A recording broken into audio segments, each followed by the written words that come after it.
আচ্ছা দোস্ত, আমি যে ম্যাডামকে স্পাম দিয়েছি ওই ম্যাডামের নামটা কি রে? ওনার নাম তো মিস তানহা। এই দাঁড়া দাঁড়া দাঁড়া, ফার্স্ট গ্রেডের অফিসার মিস তানার কথা বলতেছিস তুই? হ্যাঁ, কেন?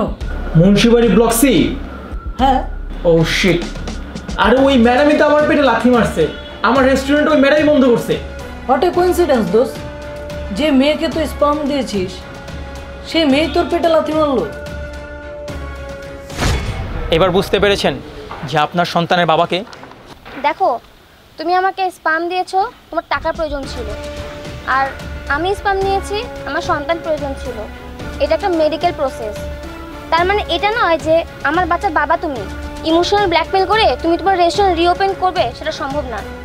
সো ইমোশনাল ব্ল্যাকমেল করা বন্ধ করো। ম্যাম বিশ্বাস করেন, আমি আপনাকে কোনো ইমোশনাল ব্ল্যাকমেল করতেছি না ম্যাম। এই রেস্টুরেন্টের উপর আমার পুরো পরিবার নির্ভরশীল।